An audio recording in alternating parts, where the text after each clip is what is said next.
Hola y bienvenidos al segundo episodio de nuestra serie de seminarios Más allá de las fronteras. Casos de estudio de negocios y consideraciones fiscales, México y Estados Unidos. Soy su presentadora, Diane Walsh, de Pregametis, y hoy me acompañan Felipe Brown, de Pregametis, y Sergio Guerrero y Mauricio Ramos, de Guerrero Santana. Por favor, me gustaría que se presentaran. Sergio. Hola, buen día, mucho gusto. Soy Sergio Guerrero, soy su fundador y director de la firma Guerrero y Santana. Para mí es un placer estar aquí el día de hoy y compartiendo con ustedes todos estos casos prácticos que seguramente nos aportarán mucho valor a nuestro negocio y a nuestra vida profesional diaria. Les doy la voz aquí a Mauricio. Gracias, buenas tardes. Soy Mauricio Ramos, director de consultoría de Guerrero y Santana. Muchas gracias por acompañarnos. Esperamos que estos casos sean de su interés. Y por supuesto, si quieren que ahondemos en algo más, estaremos listos para una pregunta. Y les doy la palabra a Felipe. Gracias, Mauricio. Soy Felipe Brown de Prager Menace. Soy un supervisor de tax en la oficina de Nueva York, en Estados Unidos, y estoy bien feliz de estar aquí para poder discutir estos casos y presentarles con ideas de cómo se puede transactar negocios como empresa y persona individual cuando uno tiene interacciones con Estados Unidos y México a la misma vez. Bueno. Felipe, ¿puedes ponernos al día sobre el precipicio fiscal? Sí, Daniel, por supuesto. Entonces, como estamos viendo estos días, el presidente Trump está buscando reemplazar los ingresos fiscales perdidos con aranzales, y eso viene en forma de aranzales con México y Canadá y hasta con Europa. Pero como sabemos que se habían anunciado los aranzales al comienzo del año, Trump ha desde ahí retrasado y ha dicho que va a hacer un update el 2 de abril y nos dará una actualización sobre las nuevas modificaciones a estos aranzales. Eh, Además, tendremos que esperar también a ver qué sucede con las leyes fiscales de el plan de impuestos que pasó Trump en el 2017, que parece que quieren extender todas esas cortes de impuestos. Entonces, estamos esperando a ver qué pasa con eso.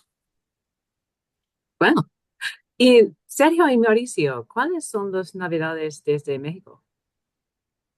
Bueno, en México, primeramente quisiera mencionar y recordemos que México durante los últimos años ha sido inclusive por arriba de China, el principal socio comercial de Estados Unidos. Entonces tenemos demasiada interacción en común, demasiado comercio juntos. Recordemos que teníamos diferentes tratados comerciales que preceden toda nuestra relación. Y hoy en día lo que ha realizado el gobierno mexicano con la nueva presidenta es, el 11 de octubre, un decreto presidencial denominado Plan México, que prevé pues, fortalecer a la industria, ayudar a la nueva inversión que venga a México, protegiendo determinados sectores específicos, dándoles estímulos fiscales y beneficios en el tema de las cadenas de suministro. Y Mauricio, si tú quieres. Sí, claro. En particular, este llamado Plan México tiene dos puntos importantes que buscan fomentar la inversión extranjera y nacional también. El primer punto es permitir una depreciación acelerada de ciertos tipos de inversiones, y aquí principalmente es inversiones en bienes de largo plazo, en activos fijos, y en el caso de los vehículos de autotransporte, solamente los que no son de combustión interna, es decir, busca al mismo tiempo fomentar la inversión y llevarnos hacia una menor huella de carbono. Y por otro lado, está incentivando el aumento en la capacitación al dar incentivos fiscales a las empresas que aumentan significativamente sus gastos en capacitación y entrenamiento para su plantilla laboral, conforme al promedio de los últimos 3 años. Con un caso práctico. Sí, entonces hoy vamos a empezar con un empleado ejecutivo de Estados Unidos que trabaja para una empresa americana, y la empresa americana le quiere mandar a que trabaje en México por 2 años. Y la empresa quiere conocer las consecuencias de este acuerdo en ambos países, cómo se trataría por los impuestos en los dos países. Entonces, cuando el empleado cuando un empleado de los Estados Unidos se está expatriado, como se dice, al otro país, típicamente se utiliza un acuerdo de comisión. Entonces, bajo este acuerdo, el ejecutivo será empleado de la entidad de los Estados Unidos, pero será temporalmente cedido a la filial mexicana para prestar estos servicios. Entonces, esto expatriado temporalmente a otro país, típicamente se utiliza un acuerdo de comisión. Entonces, bajo este acuerdo, el ejecutivo será empleado de la entidad de Estados Unidos, pero será temporalmente cedido a la filial mexicana para prestar estos servicios. Entonces, esto proporciona beneficios fiscales tanto para el empleador en los Estados Unidos como para el empleado estadounidense que esté trabajando en México. El ejecutivo sigue siendo empleado de los Estados Unidos y evita que la empresa matriz de Estados Unidos cree un establecimiento permanente en México y evita cualquier obligación fiscal, de hecho, en México. Y además, el empleado continúa en la nómina de la empresa estadounidense y puede seguir contribuyendo el seguro social en Estados Unidos y participando en planes de retiro patrocinados por el empleador, como un 401(k), por ejemplo. Entonces, en este caso, la posición del empleado y sus responsabilidades dentro de la empresa deben ser consideradas cuidadosamente, porque de acuerdo con el artículo 5 del Tratado con Estados Unidos y México, un ejecutivo con facultades de toma de decisiones, especialmente es aquellas que impliquen negociar o ejecutar contratos en nombre de la empresa matriz estadounidense, crearán un establecimiento permanente para la empresa matriz de los Estados Unidos en México. Entonces, esto generará obligaciones fiscales para la empresa estadounidense bajo el sistema fiscal mexicano. Y por lo tanto, será crucial incluir en cualquier acuerdo de comisión que el ejecutivo no tenga autoridad para vincular a la empresa matriz de Estados Unidos a contratos y no lo haga, de hecho, mientras esté en México. Eh, Y para fines de nómina es importante señalar que si el empleado deja el sistema de nómina de Estados Unidos, al convertirse en un empleado directo de la filial mexicana, perderá todos los impuestos del Seguro Social y el FUTA, que es el seguro de desempleo que ha estado pagando al sistema de Seguro Social de Estados Unidos. Entonces, cuando regrese a los Estados Unidos, tendrá que comenzar como que si fuera empleado desde cero. Y sí existen formas de resolver este problema, pero es más un asunto legal que fiscal y es principalmente gestionado por abogados en este caso. Esto se llama un payroll shadow y en ese caso que la persona de Estados Unidos planee regresar al sistema de nómina de Estados Unidos eh, después de haberse convertido en un empleado directo de la filial mexicana, por ejemplo. El empleador de Estados Unidos establecería una nómina sombra en México, o shadow payroll, y los abogados ayudarían con el cálculo y la remisión de los impuestos y las contribuciones al seguro social que serán debidos si el empleado estuviese en la nómina de ¿Es México. necesario inscribir al ciudadano de Estados Unidos en el seguro social?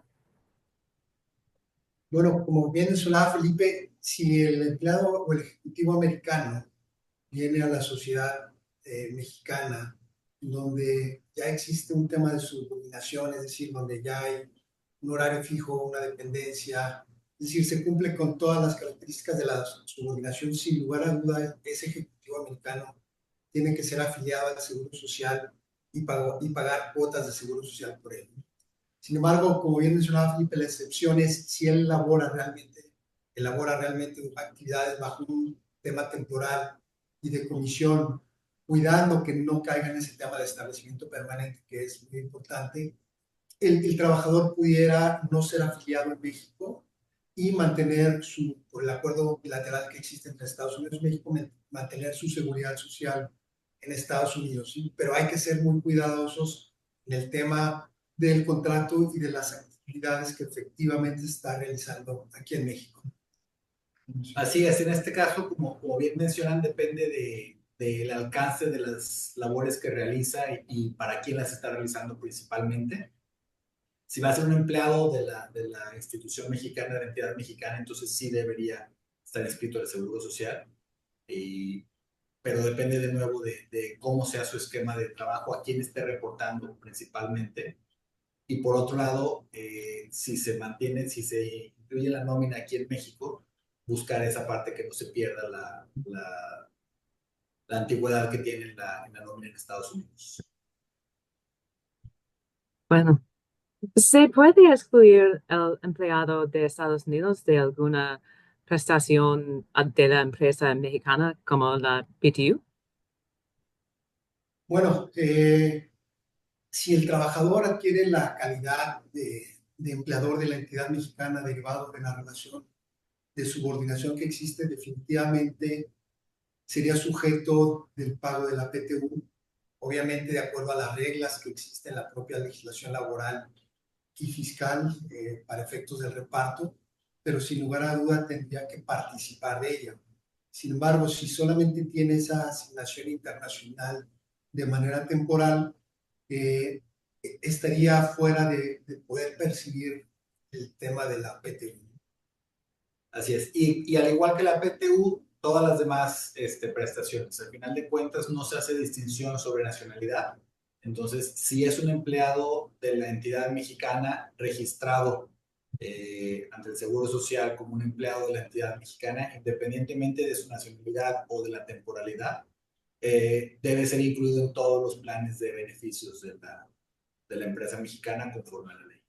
Sí, aquí es importante mencionar, como se decía hace rato, en todo caso, lo que se elabora es una nómina espejo entre la entidad mexicana y americana para efectos de nivelar el importe de las compensaciones del Ejecutivo, ¿no? Pero sí teniendo muy claro, y si es un trabajador de la entidad mexicana, sin lugar a dudas tiene que entrar a las reglas de participación en la PTU.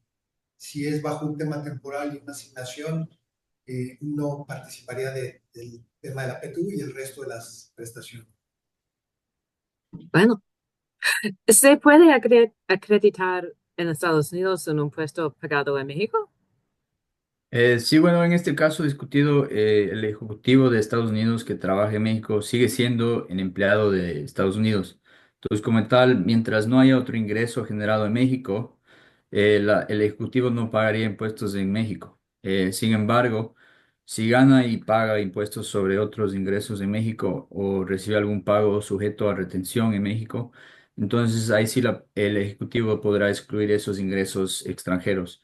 En los Estados Unidos el límite de excluir esos ingresos es de $130,000 en el año 2025 y esta cantidad está ajustada cada año por inflación. Pero alternativamente la persona también tiene la opción de tomar un crédito fiscal por impuestos extranjeros en su declaración de los Estados Unidos por esos impuestos pagados en México sobre esos ingresos ganados y pasivos recibidos. Pero por otro lado, si decimos que el Ejecutivo de Estados Unidos se hubiese convertido en empleado de la filial mexicana, ahí sí igual todos los salarios ganados de México fueran pagados por la filial en México y el Ejecutivo también sería elegible para reclamar la exclusión de ingresos ganados en el extranjero, como en el caso anterior. Y la persona también, el Ejecutivo también podría optar por tomar un crédito en su declaración de impuestos en Estados Unidos por esos impuestos pagados en México.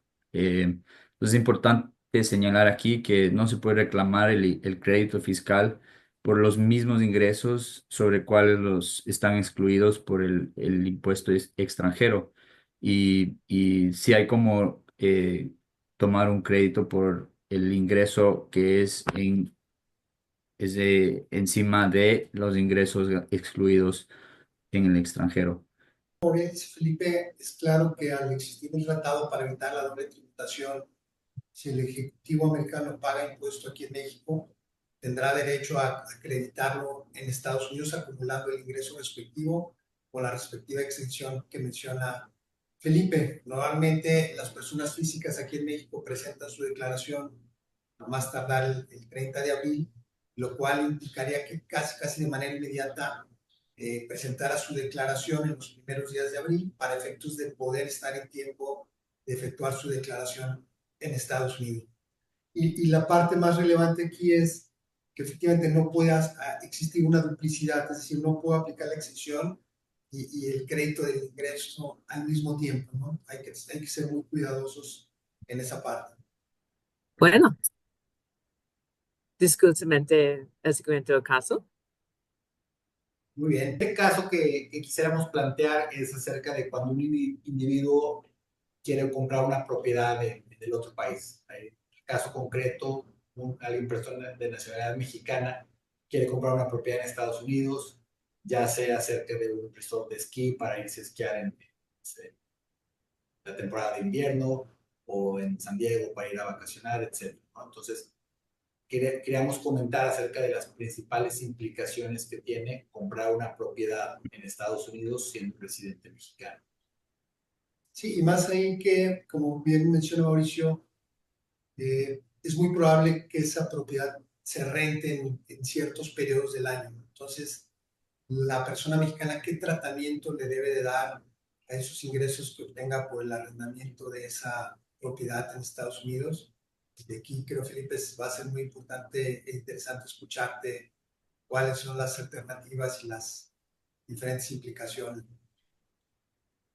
Sí, claro, Sergio. Entonces, cuando un individuo mexicano compra propiedad inmobiliaria, como has dicho, Mauricio, como en este caso, por ejemplo, para una casa de esquí o tal vez una casa en la playa, hay que tener mucho cuidado con los impuestos que pueden ocurrir primero en la compra y venta de la casa y también en los montos de renta, como dice Sergio. Entonces, esta transacción primero podría estar inicialmente sujeta a la ley de inversión extranjera en propiedades inmobiliarias, que se dice FIRPTA en los Estados Unidos. Las regulaciones de FIRPTA requieren que el comprador retenga el 15% del monto recibido de la venta si el vendedor es una persona extranjera. Entonces, esta retención asegura que los vendedores extranjeros paguen impuestos sobre la renta en Estados Unidos por esa disposición. Entonces, en nuestro caso, los impuestos regulados por FIRPTA no necesariamente son aplicables al comprar la propiedad, pero sí hay que tener cuidado que cuando se venda, la persona que esté comprando sí esté no al tanto de estas regulaciones para poder mantener los impuestos correctos. Entonces, otra consideración también importante al comprar la propiedad es que los impuestos sobre la propiedad que pueden ser cobrados por el estado o tal vez la ciudad o condado donde se encuentra esa propiedad. Entonces, en los Estados Unidos, cada estado tiene diferentes tasas de impuestos sobre la propiedad. Por ejemplo, Nueva Jersey o Nueva York son de los estados más altos. Eh, Normalmente un estado como California también, donde tendría la casa en la playa. Entonces, algunos estados también, algo importante considerar, que algunos estados también están buscando o discutiendo la posibilidad de tal vez deshacerse de estos impuestos en la propiedad. Entonces, es una consideración, por ejemplo, si uno quisiera comprar una casa en Miami, que es un estado, Florida, el estado que está discutiendo esto, tal vez le va a ser un destino aún más popular de lo que ya es para los ciudadanos mexicanos o también en todas partes del mundo, ¿no? Entonces, como bien decía Sergio, la idea es que cuando no esté usando la propiedad, el ciudadano mexicano va a querer estar alquilando la propiedad para tener un poco de ingreso. Entonces, esos montos recibidos o acumulados como rentas deben incluirse en los ingresos brutos y esos ingresos por alquiler se graban como ingresos ordinarios en los Estados Unidos y la futura venta, por ejemplo, cuando ya va a vender la propiedad, se considera ingreso por ganancia de capital. Entonces, pongo la pregunta a ustedes, Sergio y Mauricio, ¿cómo sería el caso si, por ejemplo, un estadounidense se vaya a vivir en México o quiera comprar, o perdón, no vivir, pero comprar una casa en la playa, por ejemplo, para alquilar ahí o pasar las vacaciones y después alquilar el resto del año? Claro, bueno, mejor Mauricio, no sé si ahorita quieres empezar tú con el tema de lo que nosotros conocemos aquí en México como la zona restringida y posteriormente vemos cuáles son las alternativas o la mejor forma de adquirir esa propiedad.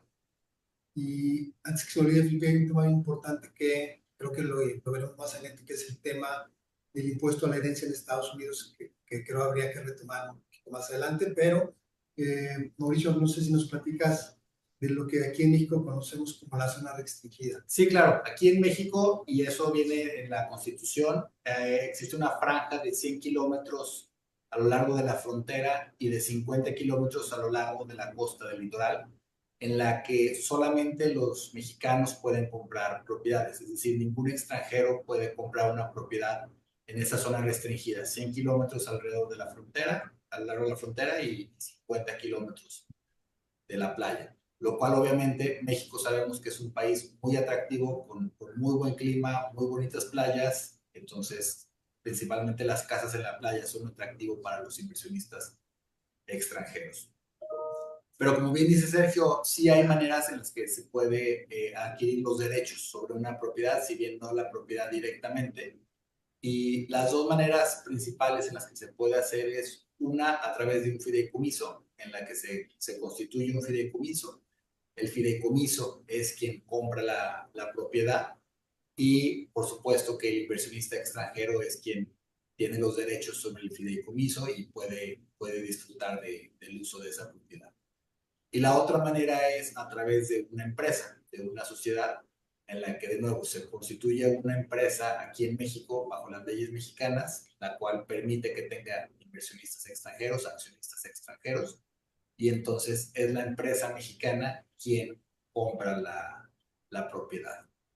Sí, y aquí es muy importante que cumpla con una característica muy importante, es que sea con un fin de lucro, que se cumpla esa característica de que en algún momento esa propiedad va a ser rentada o va a generar algunos ingresos, lo cual en realidad sucede. La mayoría de nuestros clientes que vienen y adquieren alguna propiedad eh, lo hacen a través de una sociedad mexicana, en la cual el 100% de los socios de esta sociedad mexicana pueden ser extranjeros totalmente. Entonces, ¿qué hacen? Se constituye esta sociedad, se pueden poner las acciones de la compañía mexicana en su trust en Estados Unidos, y bueno, una vez constituida esta entidad mexicana, va y adquiere la propiedad, ¿sí? Y en el transcurso del tiempo, pues esa sociedad generará determinados ingresos por el tema del arrendamiento, los cuales servirán también para poder pagar todos los gastos de mantenimiento, de administración. Es decir, desde el punto de vista fiscal también es más flexible optimizar la parte de esos ingresos y el impuesto a través de una sociedad que en el tema de un fideicomiso, que es mucho más estricto, menos flexible. Entonces, obviamente hay que evaluar el caso específico, pero normalmente si se adquiere una primera propiedad y posteriormente una segunda o un terreno para desarrollar una serie de condominios, etcétera, en la mayoría de los casos será más probable constituir una entidad mexicana y tener mayor beneficio fiscal. Bueno, en este caso, ¿es mejor utilizar una LLC, una corporación o comprar la propiedad directamente? Bueno, en este caso estamos hablando de una propiedad en los Estados Unidos, ¿no es cierto? Entonces, generalmente cuando una persona del extranjero, un individuo de México viene y compra su casa en la playa o en la montaña para hacer esquí, es sugerido que haga una corporación C nacional o una LLC, pero a la vez hacer una elección de check the box, como se dice, para que esa LLC se trate como una corporación por tema de impuestos. Entonces, esta es la entidad preferida en los Estados Unidos. Esto ayuda a dividir los ingresos y operaciones entre el país extranjero y los Estados Unidos. Entonces, cuando los ingresos por alquiler se pagan al individuo en México, esos ingresos brutos por alquiler están sujetos a una retención reducida por el Trato de Estados Unidos en México a una tasa de 15%. Entonces, esto se reportaría en el formulario 1042 como pago a un individuo extranjero y mostrando los ingresos por alquiler y el monto remitado para la retención. Entonces, la Corporación C Nacional de Estados Unidos también estaría sujeta al impuesto sobre la renta corporativa sobre los ingresos netos por alquiler, que es eso 21% en Estados Unidos. Y los ingresos por alquiler también serían grabados y reportados a nivel estatal en la declaración estatal aplicable. Entonces, todo depende de qué estado se compra la propiedad y hay que seguir las leyes en los estados, que son varias y depende cada estado. ¿Existen restricciones para el uso de la propiedad? Bueno, en los Estados Unidos no, en verdad no tienen restricciones para el uso o la compra, como en el caso que estaba explicando Mauricio y Sergio, no hay ninguna zona registrada o eh, ninguna restricción para usar la propiedad cuando ya se compre y se vaya a usar por el individuo mexicano. Yo digo, en el caso de México, pues como ya lo comentábamos, ¿no? Sí hay una cierta restricción que hay que cuidar. Si la propiedad se adquiere dentro de o fuera de la zona restringida, Mauricio, pues no hay mayor. No, en ese caso, si se adquiere fuera de la zona restringida, incluso ahí sí se puede comprar en lo individual, no es necesario el fideicomiso o la empresa, sociedad, y se puede utilizar libremente como cualquier otra propiedad que quiera una persona. Bueno, ¿existe forma de reducir o hacer planeación para el impuesto de las herencias? Sí, por supuesto, hay forma. Es un tema más de un abogado y un contador que se especialice en los impuestos sobre la herencia. Pero por lo tanto, el México con Estados Unidos no tiene un trato eh, que se involucra sobre los impuestos en herencias. Entonces, las tasas en Estados Unidos son bien altas, y las excepciones que existen para una persona en Estados Unidos no van a aplicar para una persona individual de México. Entonces, se puede estar sujeto hasta el 40% de impuesto en cualquier caso que la propiedad se vaya a heredar a los hijos o a cualquier persona que esté mencionada. Entonces, en este caso sí hay formas de hacerlo y es bien importante discutir eso con un abogado, como digo, que se especialice en eso. En México, si bien no hay un impuesto a la herencia cuando es un heredero en línea directa, es decir, hijos, hijas, nietos, etcétera, sí existe impuesto cuando es otro tipo de herencia. Y también existe lo que llamamos el impuesto a la transmisión de la propiedad, cuando una propiedad pasa de un dueño a otro, lo cual es el caso en las herencias. Y es precisamente esta una de las situaciones de las que se beneficia cuando la propiedad es comprada a través de una compañía, de una sociedad, puesto que en ese caso lo que se transmite de una persona a otra no es la propiedad del bien inmueble en sí, sino son las acciones de la sociedad las que cambian de manos. Sí, efectivamente, como dice Mauricio, hasta hoy en día no ha cambiado. En México siguen exentas las herencias siempre y cuando sean ascendientes y descendientes en línea recta o entre cónyuges. Mientras sea una herencia que reúne estas características, no existirá impuesto sobre la renta. Obviamente habrá que tener un testamento que le dé soporte a esto. Y en la parte de la transmisión patrimonial de un bien inmueble, como bien dice Mauricio, cuando se transmiten las acciones, es eso lo que se transmite, por lo tanto no se da este supuesto de causación. Entonces, de manera automática, el inmueble que se encuentra dentro de la sociedad mexicana simplemente ahora tiene unos nuevos accionistas sin que haya una causación de transmisión eh, estatal del inmueble, ¿no? Entonces, sí hay formas y sí es muy importante contemplarlo y planearlo desde el principio de una operación. Bueno, al momento de vender la propiedad, ¿qué impuestos se deberán pagar? Entonces, en caso de vender una propiedad en Estados Unidos, como bien decía hacia atrás, hay que considerar bastante las regulaciones de FIRPTA. Entonces, al vender la propiedad, la persona que compra o persona o empresa que compra la propiedad está sujeto a retener el 15% del monto recibido. Y la persona vendiendo la propiedad, nuestro caso el individuo mexicano, también estará sujeto a los impuestos sobre las ganancias de propiedad inmobiliaria. Entonces, eso hasta en los Estados Unidos puede ser hasta el 20%. Entonces, es bien importante planear cuándo se va a vender y siempre estar pensándolo y planeando antes de que se tome ninguna acción en ese respecto.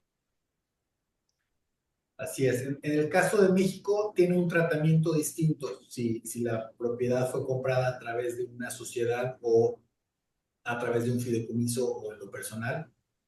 Cuando es en un fideicomiso o en lo personal, el principal impuesto es el impuesto sobre la renta, sobre la ganancia, lo que sería el equivalente al capital gains, que a final de cuentas lo que se hace es cuál fue el costo de adquisición del inmueble, se actualiza con respecto a las tablas de inflación, se toma en cuenta la depreciación del edificio y a eso se le resta el precio de venta y la diferencia esa es la ganancia de capital que tuvo la persona al momento de venderla. Cuando es a través de una empresa, de una sociedad, realmente es como cualquier otro activo que tiene la sociedad, es decir, no tiene alguna regla especial. Cuando se vende un activo, se calcula de nuevo el costo de adquisición, la depreciación que tuvo durante la vida de ese activo, el precio de venta y la diferencia se acumula junto con el resto de los ingresos que haya tenido la sociedad durante ese año. El que habíamos comentado, el impuesto sobre adquisición de bienes inmuebles, ese sí se tiene que hacer también, pero típicamente ese es un impuesto, como dice Felipe aquí también, ese impuesto lo paga el comprador, no el vendedor. Así es. Sí, efectivamente, lo que nosotros tenemos derecho a deducir cuando vendemos un inmueble es obviamente su costo de adquisición, todas las mejoras que se le hayan realizado a ese inmueble, inclusive la comisión al agente inmobiliario que pagamos, y sobre ese diferencial respecto del precio de venta sobre lo que tendremos que pagar impuesto de acuerdo a la tabla progresiva que existe aquí en México. Que otro tema importante es comentar aquí que siempre es importante tener toda la documentación comprobatoria correcta que tenga y que cumpla con los requisitos fiscales para efectos de que normalmente ante el notario público no tengamos ningún tipo de objeción, ¿no? Nosotros no llevamos de la mano a nuestros clientes donde hacemos todo el cálculo, lo validamos con la notaría correspondiente para estar de acuerdo y obviamente buscamos incorporar los mayores costos posibles para efectos de minimizar la utilidad y por lo tanto el impuesto. Bueno, discutamos el siguiente caso. Un caso que se trata de una empresa con sede en Estados Unidos y una empresa que tiene más de 5,000 empleados que está ofreciendo servicios en línea y ha decidido trasladar la mayor parte de sus capacidades de IT a México y por lo tanto va a contratar o va a buscar emplear a 130 personas como parte de este programa piloto. Entonces esos empleados serán contratados por una subsidiaria mexicana de la empresa estadounidense. Entonces todos los empleados van a trabajar de la casa y después de este periodo inicial que ya fue exitoso en los primeros 2 años, la empresa de Estados Unidos que está pensando abrir una oficina física o trasladar más funciones a México. Entonces hoy vamos a discutir cuáles son las funciones que o las implicaciones de impuestos que tendría la empresa de Estados Unidos y también la empresa de México, la subsidiaria. Entonces, en este caso, primero es importante determinar cómo la empresa estadounidense establecerá inicialmente sus operaciones. Entonces, típicamente, la empresa estadounidense crearía una nueva entidad bajo ley mexicana y contrataría a esos empleados de México a través de esa entidad para realizar las operaciones de IT. Entonces, dado que la subsidiaria mexicana contrataría directamente a esos empleados, eso no crearía un establecimiento permanente para la entidad estadounidense. Sin embargo, si por ejemplo la empresa estadounidense establecería directamente una oficina o lugar de gestión y luego contratara empleados en México sin crear una entidad separada en México, entonces ahí, bajo el tratado entre Estados Unidos, entre Estados Unidos y México, eso crearía un establecimiento permanente para la entidad estadounidense y le sometería a requisitos de presentación de impuestos bajo la ley mexicana. Correcto, sí, sí, sí, sí, Felipe, creo que en el 99.9% de los casos, la mayoría de las corporaciones americanas que vienen a incursionar en el mercado mexicano establecen una entidad mexicana como una subsidiaria, lo cual les permite tener mayor certidumbre y seguridad jurídica al realizar operaciones en México. En años recientes ha habido una serie de reformas en todo el ámbito laboral en México en el cual no se permite el outsourcing, que está limitado, que está muy restringido a un tema de un servicio especializado. Entonces, la manera más natural es que una vez que se constituya la entidad mexicana, sea esta quien contrate a toda la fuerza laboral, ¿no? Porque de caso contrario, si se realizara a través de un establecimiento permanente, fuera la compañía americana quien contratara la fuerza laboral aquí en México, se va a ver afectada un riesgo importante en el tema laboral aquí en México. Entonces, sin lugar a duda, lo más conveniente es que la entidad mexicana sea quien contrate a sus propios trabajadores, cumpla con todos los requisitos en materia de seguridad social y laboral, y obtenga esa certidumbre y esa protección jurídica. Sí, recordar que la ley laboral en México, por la manera en la que está hecha, es mucho más, protege mucho más a los empleados, a diferencia de las leyes, en este caso de Estados Unidos. Entonces, sí es importante cuidar sobre todo a la empresa matriz, en este caso constituyendo una entidad mexicana.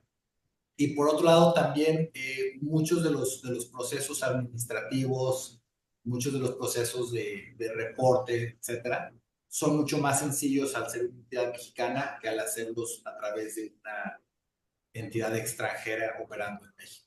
Se puede, pero es más sencillo hacer una entidad mexicana. Bueno, ¿qué es mejor?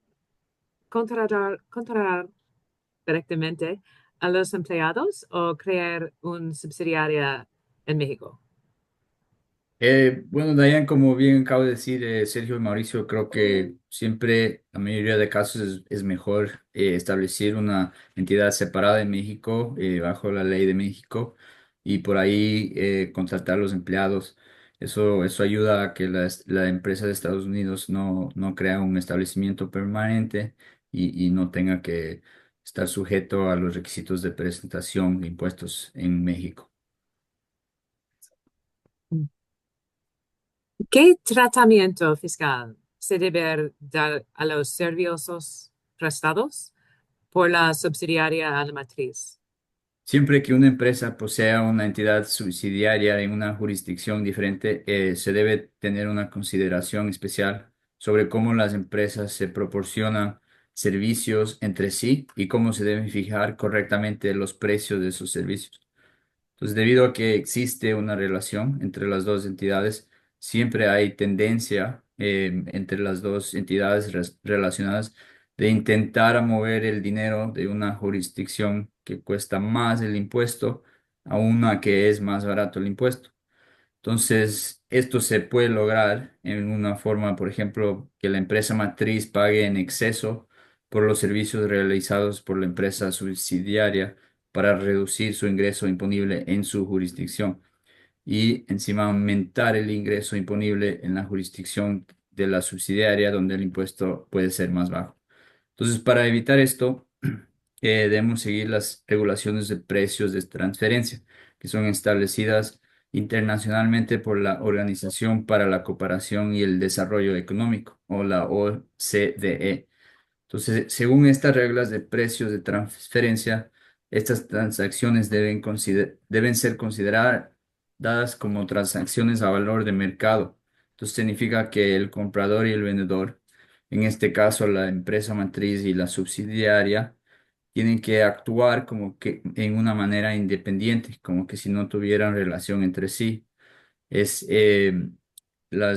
los transfer pricings, como se dice, tienen hay diferentes métodos que se utilizan para determinar el precio de transferencia adecuada a cobrar, que principalmente implica comparar el precio que se va a cobrar con los precios cobrados en transacciones similares entre partes que no son relacionadas. Em, no sé, Mauricio y Sergio, si quieren comentar un poco eso del lado de México también. Sí, de hecho el mismo mecanismo aplica en el lado mexicano. Como bien dices, Felipe, esto es principalmente, cobra importancia cuando tienes dos jurisdicciones en las que tenemos una tasa de impuestos diferente, que existe la tentación de que tú mandes tus utilidades a la legislación donde tienes una tasa menor de impuestos, ¿no? Entonces la ley sí nos exige que todo se haga a precios de mercado, a un precio similar al que sería con una parte no relacionada, con una tercera parte. Y eso es lo que realmente se debe hacer para tener sobre todo certeza de que lo que se le está cobrando por parte de la entidad mexicana a la matriz es lo justo y no va en contra de las leyes mexicanas. Y correctamente, en la práctica, ¿qué sucede? Que la entidad mexicana, cuando se constituye, tiene una serie de gastos, digamos, tiene su arrendamiento, tiene su nómina, servicios generales. Entonces, ¿qué hace? Que mes con mes le va a facturar todo ese costo de operación de la entidad mexicana, más un margen, un markup que le llamamos, que tendrá que cumplir justamente con estas reglas de precio de transferencia, que sea valor de mercado, como si yo hice la operación con una parte totalmente independiente. Normalmente en este tipo de servicios ese margen deberá rondar entre un 6 y un 10%, dependerá del caso específico, pero eso es lo que sucede, es decir, lo que me cuesta operar la compañía en México le tendrá que facturar a su entidad americana con este margen de utilidad, ¿sí? Y entrando ahí al tema de si esta facturación debe o no llevar IVA, es un tema muy importante, que justo ahí dice, al existir una fuente de riqueza en México y ser el servicio prestado en México, en primera instancia debiera de gravarse a una tasa del 16%. Sin embargo, el mismo reglamento de la ley de IVA prevé que se pueda dar un tratamiento de exportación siempre y cuando se cumplan con algunos requisitos, ¿no? Que entre ellos que sea pagado por una entidad extranjera, que no tenga un establecimiento permanente en México, que sea pagado directamente desde la cuenta del extranjero vía transferencia, que la entidad mexicana mantenga la constancia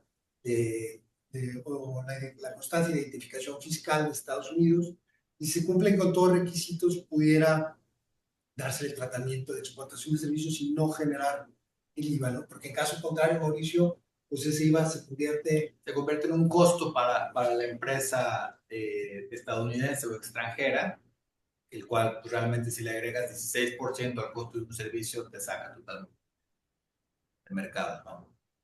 Y hay algunos otros impuestos que se puede cobrar cuando hay servicios prestados a una filial en otro país. Por ejemplo, como el impuesto sobre servicios digitales, tal vez. Sí, existe una ley en México precisamente de servicios digitales, pero en realidad aplica a servicios prestados a través de plataformas. Este es un impuesto que se creó precisamente para que los servicios digitales a través de plataformas que se pagan al extranjero, que pudieran ser grabados aquí en México, aunque sea una parte, ¿no? Estamos hablando de lo que uno le paga a través de a Netflix, a Airbnb, a Uber. Es el caso específico de los servicios a través de esas plataformas. No todos los servicios digitales, sino los que son a través de esas plataformas. correcto. Sí, es decir, si la entidad americana lo que mueve a México es un tema de servicios, pero no relacionado con un tema de una plataforma tecnológica, no habría nada diferente de lo que ya platicamos, ¿no? El único tema importante es que sí tendrá que realizar este estudio de precios de transferencia para eh, soportar que el valor de la operación se está realizando a valor de mercado. En México no existe la obligación de hacer el estudio de precios de transferencia hasta que una compañía rebasa los 13 millones de ingresos en el año anterior de pesos. Es decir, en el momento en que rebase esa cantidad, al ejercicio siguiente tiene la obligación de ya elaborar el estudio de precios de transferencia. Ok, bueno, y una cosa más para añadir ahí, Sergio, que estos estudios de precios de transferencia no solo ayudan a ecualizar los pagos que se hacen por estos servicios y asegurarse que esté pagando el impuesto correcto, sino también te aseguras que no esté sobrepagando por impuesto en dos jurisdicciones diferentes, ¿no? Importantísimo elaborar el estudio, Felipe. Exacto. Ok. Bueno, discutamos el último caso. Eh, Creo que ustedes iban a Este empezar, ¿sí? caso, sí, gracias Felipe. Lo que queremos plantear aquí para Felipe que nos ayude con su opinión es el caso acerca de una empresa mexicana que quiere expandir sus operaciones en Estados Unidos. Es una empresa que vende productos tanto al mayoreo como al menudeo, son bienes de consumo. Eh, Parte de los productos los manufactura aquí en México, otra parte los importa desde diversos países, principalmente China, y a final de cuentas aquí lo termina de fabricar, los vende al público en general o a distribuidores. Y esta empresa quiere entrar al mercado estadounidense. Ellos dijeron, bueno, pues formo una LLC, rento una bodega y voy a empezar a mandar mercancía para Estados Unidos y después de eso voy a empezar a vender. Pero aquí la pregunta es, Felipe, si nos pudieras platicar un poquito, ¿cuáles serían esas implicaciones? ¿Qué cosas debemos cuidar cuando una empresa mexicana quiere incursionar en el mercado de Estados Unidos? ¿Qué son los tipos de cuestiones que debe cuidar? ¿Qué son los tipos de cuestiones regulatorias con las que debe cumplir? ¿Impuestos que debe tomar en cuenta? Sí, los principales puntos, Felipe, desde el punto de vista de asesor, que una empresa mexicana debe considerar. Creo que un panorama general sería una guía muy importante para poder siempre planear, ¿no? Yo creo que no es tan sencillo como que voy, constituyo una sociedad, inicio operaciones y luego empiezo a ver ya todos los problemas que tengo encima, ¿no? Entonces creo que si tenemos un escenario previo nos permitirá tomar decisiones de una mejor manera. Sí, por supuesto. Entonces, en un caso como este, una empresa mexicana quiere entrar a los Estados Unidos para empezar a hacer negocio ahí. Empecemos con un caso simple en la cual alquila un almacén. Entonces, al comienzo está alquilando y vendiendo los productos. Y después, por lo tanto, después le está yendo muy bien y ahora quiere abrir unas tiendas en Estados Unidos. Entonces, en este caso, veamos primero un estudio como dividido en dos partes. En la primera parte, cuando la empresa alquila en el almacén en los Estados Unidos, eso no va a crear un establecimiento permanente siempre que las funciones reales se limiten al almacenamiento y entrega del producto. Entonces, como resultado, la empresa no será responsable del impuesto sobre la renta federal en los Estados Unidos. Sin embargo, la empresa deberá asegurarse que se paguen los impuestos correctos en las jurisdicciones estatales donde está operando, porque ahí es posible que sí requieran ciertas presentaciones estatales y hay que pagar ahí impuestos. Entonces, bastante va a depender en qué estado se alquila el almacén y qué van a ser las operaciones que hace ahí. Entonces, típicamente, en este caso, la entidad presentará un formulario 1120F de protección entonces no va a llenar el formulario completamente, es solo dar un poco de información y va a declarar junto a un formulario 8833, que eso es eso ayuda a reclamar la exención bajo el tratado entre Estados Unidos y México. Básicamente dice, verás, estamos haciendo un negocio aquí en Estados Unidos, pero no tenemos presencia todavía que puedes imponernos el impuesto.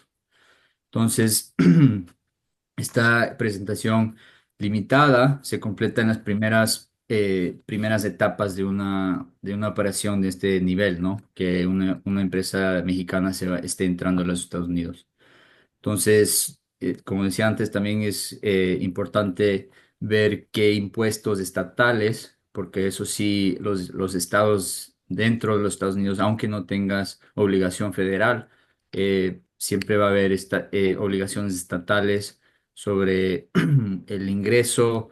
Entonces tienen las tasas de impuestos de cada estado, también hay impuestos sobre las ventas, el sales tax. También hay impuestos sobre la propiedad, depende de en dónde estás. Entonces, todo eso hay que no tomar en consideración cuando estés empezando una operación de este nivel. Entonces, en la fase uno de este ejemplo, la entidad mexicana no establecería una entidad en Estados Unidos para sus operaciones, pero ya cuando empiece la segunda fase, ahí sí es necesario porque ahí cuando ya tiene tiendas en los Estados Unidos, ahí sí va a crear un establecimiento permanente. Entonces ahí sí es necesario consultar y asegurarse que ha formado la entidad apropiada para esa fase, ¿no? ¿Cuáles son las principales diferencias entre una LLC y una corporación? ¿Cuál es mejor en este caso? Bueno, entonces las dos entidades tienen sus beneficios y tienen también no malas cosas. Entonces la diferencia principal entre una es entre la LLC y una corporación es cómo se graba el ingreso y quién informa el ingreso como propietario del negocio. Entonces, una LLC se conoce como una entidad de paso o bajo la cual los ingresos fluyen hacia el propietario final y el propietario final es el que paga el impuesto sobre esos ingresos en su declaración a sus tasas impositivas. Entonces, debido a que el propietario es un individuo extranjero entrando a los Estados Unidos, esos ingresos se grabarán como una entidad extranjera al 21% y pagado en Estados Unidos en un formulario 1120F. Entonces, esto es en el caso ya que estamos en la segunda fase. Y además esa LLC estaría sujeta a un impuesto sobre las ganancias de sucursales en las distribuciones de esos ingresos a sus propietarios. Normalmente esos impuestos son del 30%, pero en este caso, como tenemos un tratado con México y Estados Unidos, esos ingresos que son distribuidos, el impuesto se puede reducir hasta el 5%. En el otro lado, una corporación es una entidad imponible separada que siempre paga impuestos a nivel de la entidad. Entonces, la entidad corporativa crea una capa de protección para el propietario mexicano que no le sujetará al impuesto sobre las ganancias de sucursales. La tasa impositiva para una corporación doméstica en los Estados Unidos es del 21% también. Pero sin embargo, la corporación a menudo también paga dividendos a su propietario y este dividendo, según el tratado entre Estados Unidos y México, también estaría sujeto al 5% de impuesto. Entonces, como podemos ver en este caso, las responsabilidades fiscales a veces terminan siendo más o menos parecidas, depende en todos los detalles del caso, ¿no? Pero sin embargo, generalmente recomendamos a los clientes que establezcan una LLC que haga una elección de check the box, que significa que es una LLC que si quiere ser tratada como una corporación. Entonces esto le da a la empresa las mismas protecciones de responsabilidad legal que hacen que las LLCs sean más atractivas o favorables, mientras que también sujeta a la entidad a las tasas impositivas corporativas, que normalmente son más bajas. y además los requisitos de informes extranjeros en una LLC que no es tratada como corporación, normalmente son más complicadas y como estaba diciendo antes, hay que llenar este formulario 1120F y tienes que llenarlo en completo ya cuando estás establecido en Estados Unidos y calcular el impuesto sobre las ganancias de los sucursales. Y entonces esto añade un nivel de complejidad a la declaración. Entonces, por eso la mayoría de veces es mejor hacer una LLC que se trata como corporación. Entonces, aunque los impuestos parezcan iguales en cantidad, es a veces la manera mucho más fácil y con menos trabajo para poder hacerla bien.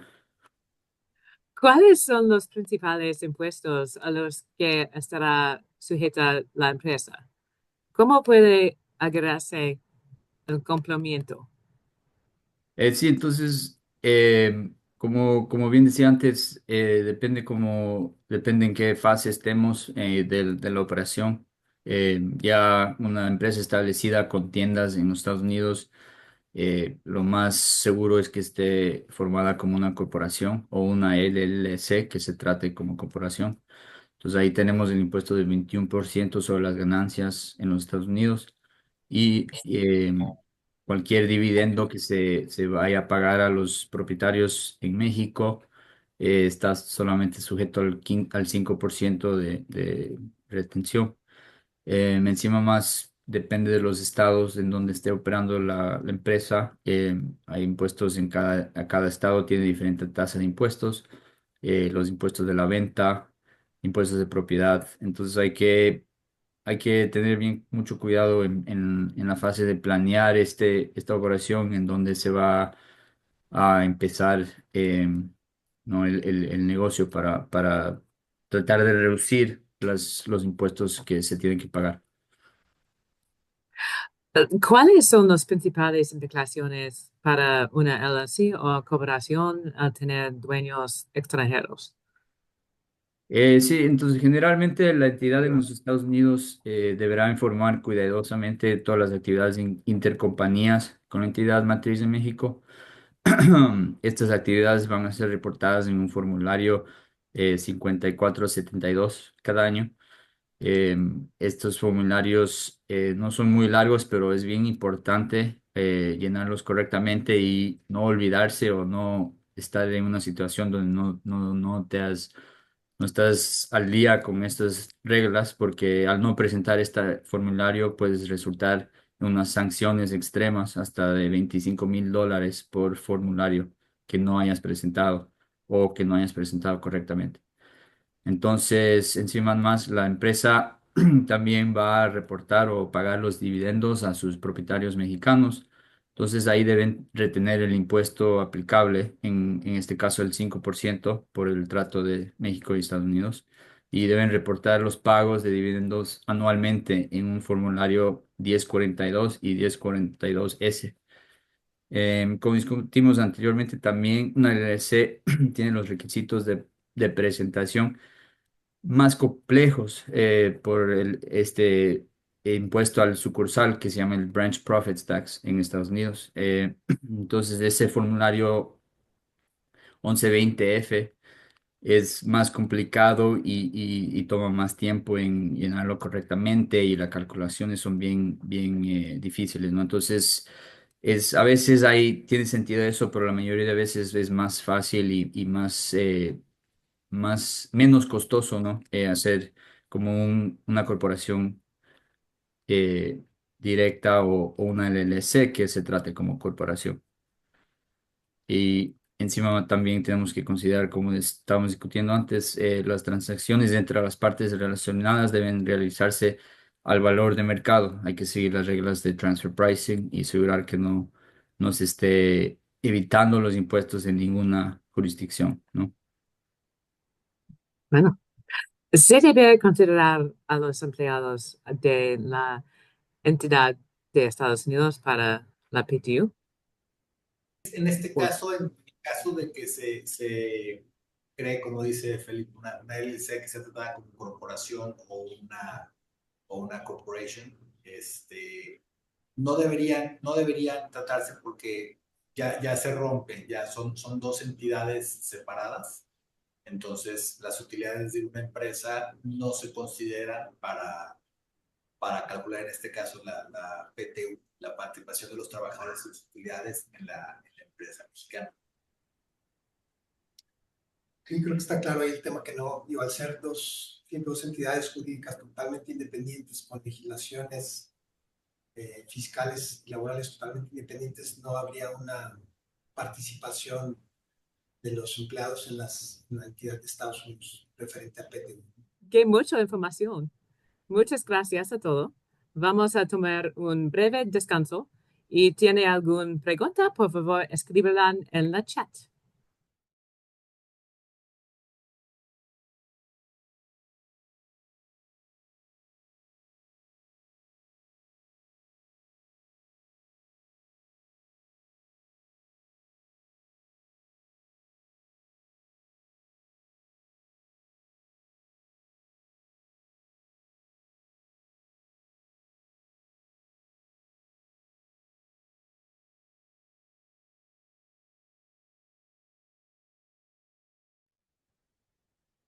Bienvenido de nuevo.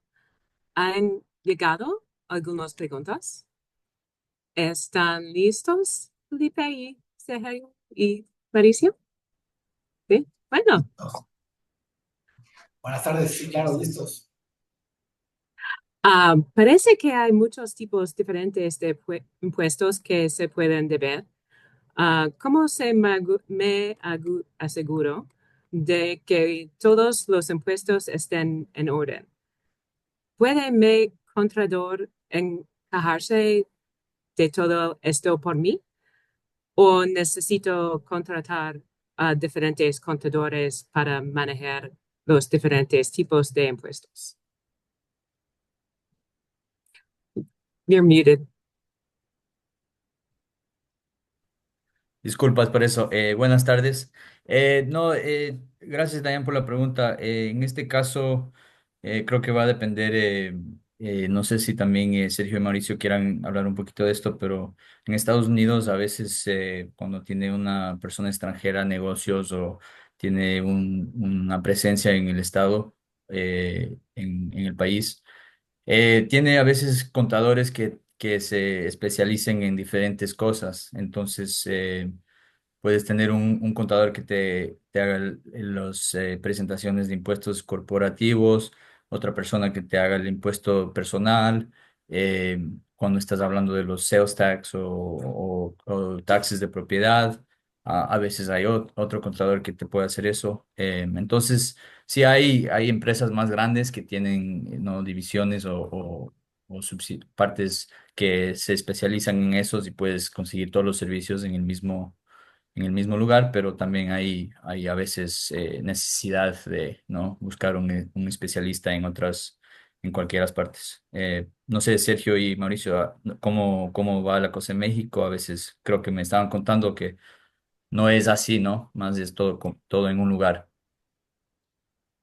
Así es, gracias por preguntar, gracias Felipe. Efectivamente, en México es muy común que el contador general o el despacho contable que tiene una empresa se haya encargado de todos los tipos de impuestos y adicionalmente a las contribuciones del Seguro Social, IMSS, Infonavit, etc. Sí, definitivamente es factible manejarlo de una manera integral en donde la misma firma de contadores se encargue del tema del cálculo de los impuestos federales, de los impuestos estatales, en el caso de que apliquen, en el cálculo de la nómina y cumplir correctamente con todas las cuotas de seguridad social. No, en México no existe la necesidad de buscar a un especialista por cada una de estas áreas, ¿no? Sino que a través de una misma firma, un mismo contador, es factible que la empresa o el contribuyente reciba el apoyo con el cumplimiento de todo este tipo de obligaciones. Bueno, una otra pregunta. Mencionaron Ron, que se puede comprar una propiedad en la playa en México a través de la empresa, de una empresa. ¿Existen restricciones para los extranjeros que constituyen una empresa, debe haber un socio mexicano.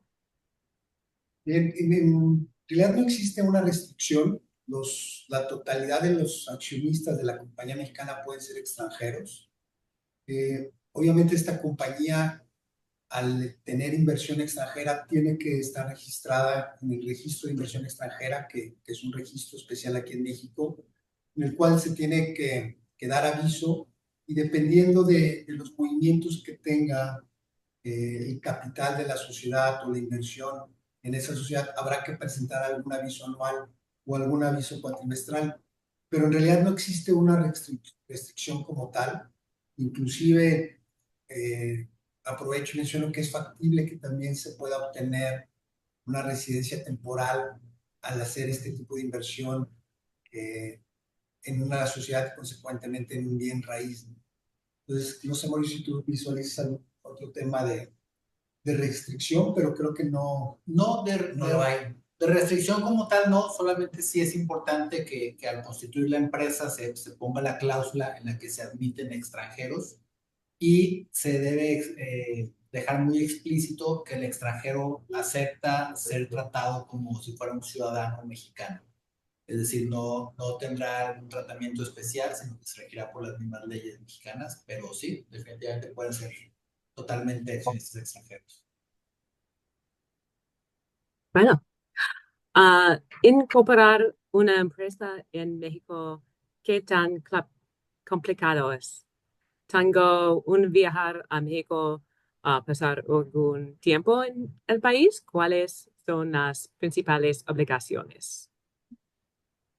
Definitivamente es más complicado el proceso en México que en Estados Unidos. Aquí es indispensable acudir a un notario público o corredor público para certificarlos. Tienen que llevar los estatutos. Hay una serie de requisitos formales que deben llevar esos estatutos. Sin embargo, sí se puede hacer incluso sin que el extranjero tenga que viajar al país. Se puede hacer mediante poderes especiales que se otorguen a alguien para constituir la empresa. Y ya una vez empezando la empresa a operar, sí hay una serie de obligaciones que tiene que cumplir. Se tienen que presentar cálculos y declaraciones de manera mensual, algunas son anuales, otras son trimestrales, dependerá si tiene tipo de activos que tiene, si tiene empleados, pero al final de cuentas, por eso sí recomendamos mucho acercarse despacho para que nos apoyen todo, ¿no? Claro. Sí, digamos que todo el proceso de constitución o el setup de una compañía mexicana, como dijo Mauricio, pues lo primero hay que constituir la sociedad, establecer cuáles son los estatutos, cuáles son los órganos, el órgano de administración que va a tener la compañía, es decir, definir toda la parte de las reglas de juego de los accionistas. Una vez que contemos con esa acta constitutiva que se realiza ante un fedatario público, pues necesitamos tramitar nuestro registro ante la Secretaría de Hacienda, ¿no? Obtener un RFC, un registro federal de contribuyentes o un tax ID, y posterior a eso tendremos que aperturar una cuenta de bancos.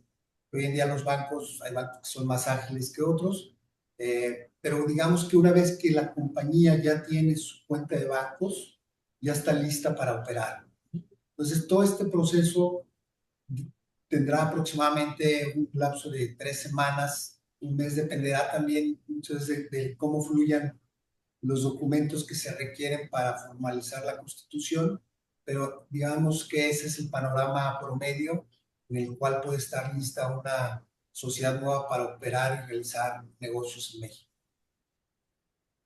Bueno, creo que es el último pregunta, pero sí, es todo. Muchas gracias por acompañarnos hoy. Seguiremos con información de contacto y un enlace de los episodios de nuestra serie Más allá de la frontera. Un especial gracias a Sergio Guerrero, Mauricio Ramos y Felipe Brown.